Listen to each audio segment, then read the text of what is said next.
invite Barrister Mohammad Aneek Haque, Additional Attorney General for Bangladesh, to kindly deliver his intervention. Sir, the floor is yours. Thank you. Thank you. Let me start by saying that this is not an AI generated image of mine. This is physically me who's here. Assalamu alaikum and good afternoon to everyone.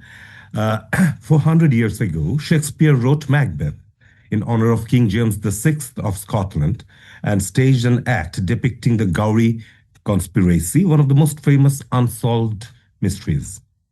Macbeth, playing a mirror character of Alexander Ruthven, has in his soliloquy hallucinated about a dagger pointing its blade towards King Duncan's room, which leads him to commit regicide. And the soliloquy goes as follows: that, "Is this a dagger which I see before me?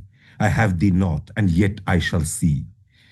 Art thou not, fatal vision, sensible in feeling as to sight, or art thou but a dagger of the mind?"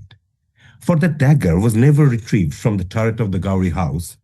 Those of us who are in pursuit of justice must ask ourselves, is this a dagger which I see before me? Or is it a false creation of the synthetic mind, which we prefer to call the AI? With regenerative AI getting better at creating high-fidelity fake realities and digital forensic experts losing their ability to differentiate, it is now mandatory that we observe ourselves closely so we do not surrender our judicious minds, hence our sovereignty, to extraterritorial algorithms. The chairperson, Secretary General, His Excellency Indra Maniram, distinguished delegates, esteemed members of UNESCO, colleagues from the bench and bar from other countries, ladies and gentlemen. It is my profound honor to share some of my thoughts on algorithmic sovereignty and authentication of AI-altered digital evidence in high-volume litigation. I will try to address two questions, that is, what is meant for a state to be sovereign over the algorithms which now mediate truth within its own borders, and secondly, how should the law of evidence decide what is real? French philosopher Jean Bodin, in his 1576 masterpiece, Six Books of Republic, defined sovereignty as absolute, perpetual, and indivisible authority to govern without subjects' consent.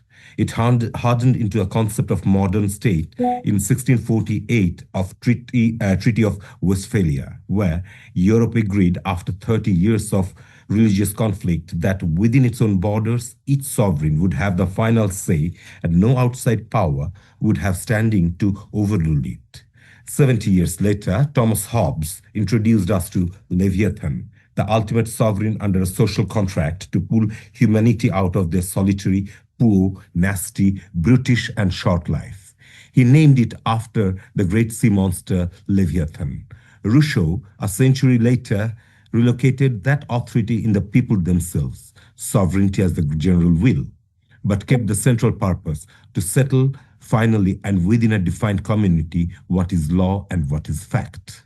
Bodin, Hobbes, and Rousseau, and every other formulation built modern statehood around a territory, a population, a government, and the capacity to deal with other states. Sovereignty, at bottom, is about who has the last word, who decides, who is believed, and when belief is contested. Today, the geographic borders of the Westphalian state remain, but the monopoly on truth has been compromised. We can no longer say that we contend solely with Hobbes' Leviathan. We are contending with algorithmic Leviathan. For centuries, question of sovereignty was answered geographically. First crack appeared with cyberspace when data began crossing borders faster than law could follow. Scholars began to speak of data sovereignty, claiming that information generated within a territory remains subject to that territory's law, wherever the server happens to sit. We are now going through a second crack. Data sovereignty asked where information is stored. Algorithmic sovereignty asks who controls the codes or logic that decides meaning of that information.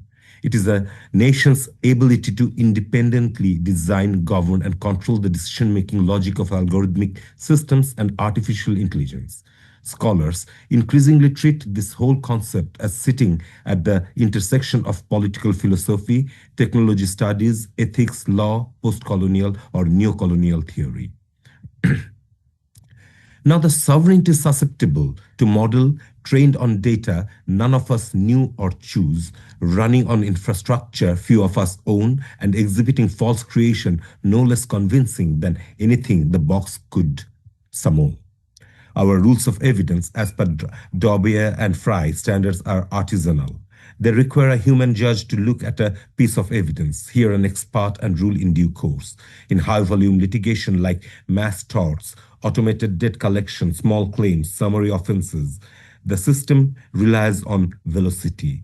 If a bad actor floods a court with enough AI-generated exhibits, the judiciary suffers a disturbed denial of services or DDoS attacks. The court will either become stagnant or start rubber stamping fakes. This is actually what happened with Independent Investigative Mechanism for Myanmar, the IIMM. As it cannot physically enter the source of origin, it relied on provided digital media, and its investigation process has been significantly hindered due to overwhelming blended number of true facts and generated misinformation. Every system of evidence law, that is common or civil, rests on the presumption that a photograph, recording, or a document is what it purports to be, unless someone shows otherwise. Generative AI inverts that relation. For the first time, it is now cheaper to make a convincing fake than to detect one.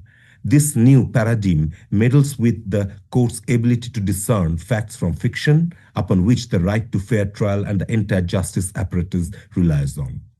Two consequences follow. The obvious one being that misleading precedents enter the record based on false evidence. The subtler one is, as Professor Bob Chesney and Daniel Citron has named, the liar's dividend. They describe the phenomenon in which the existence of real deepfakes make people skeptical of genuine information. Once everyone knows deepfakes exist and how difficult it is to flag one, anyone caught by genuine evidence can plausibly claim it was invented. The deepfake defense has now become a common approach in political and commercial litigation. The dividend is therefore paid by mere possibility of AI's potential. We are gradually, just a little like Macbeth, not only capable of being deceived by a false dagger, we are slowly losing our confidence and sanity in the real one we hold in our hand. Jurisdictions are responding to this differently. The US Judicial Conference's Advisory Committee spent 3 years drafting their evidence rules, which, on the fastest realistic track, will take effect no earlier than in December 2027. They basically proposed a burden shift mechanism. The rule would apply only once the opponent shows a reasonable basis to find the evidence, AI altered, after which the proponent must show their probative value outweighs the prejudice.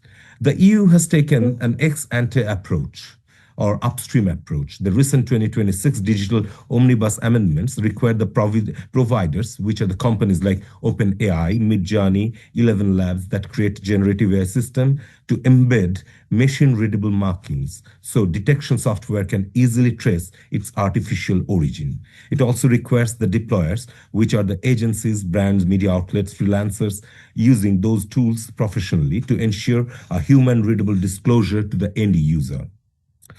On the other hand, India, before the drafting of the draft regulation, has opted for a certificate-based system, which is a downstream approach, carried from Section 65B of the Evidence Act into Section 63 of the Bharatiya Shakha Adhaniyam, which mandates a certificate, including the hash value, to authenticate the electronic records and to confirm that it has not been altered since.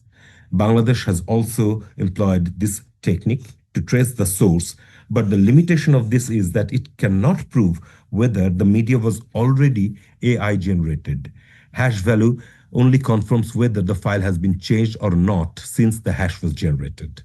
None of these attempts, I respectfully suggest, are suitable for the volume of cases several of our judiciaries carry. Cryptographic hashing, digital watermarking, AI-driven forensic analysis tools are the usual resorts. But in high-volume litigation, human review is mathematically impossible, and we are compelled to employ, again, algorithms to authenticate the digital evidence. And we go back to our first question. By relying on proprietary algorithms, the state delegates its sovereign judicial authority to code. We risk creating a legal reality reminiscent of Franz Kafka's The Trial. Just like Joseph K. was never told what crime he committed, a defense counsel cannot cross-examine a line of code because of the trade secret, which may be responsible for an error or an algorithmic bias. The defendant has no human judge in that sense. Algorithmic sovereignty, properly understood, is not an unrealistic demand to reject these tools. It is the older Bodinian demand that the final word on what may be believed in a state's own courts remain unanswerable to that Sir, can you state's please wrap constitutional up? process. I'll take 2 more minutes, even though the technical ground beneath is of necessary global. It requires a new jurisprudence that demands algorithmic transparency and accountability. It requires a shift in judicial philosophy where we recognize the code is not neutral. Algorithms carry biases, fallibilities, and the sovereign ambition of their creators. Let us not forget, just like in Mary Shelley's Frankenstein, the tragedy was not that humanity created artificial life. The tragedy was that humanity failed to take responsibility for the actions of its creators. Thank you.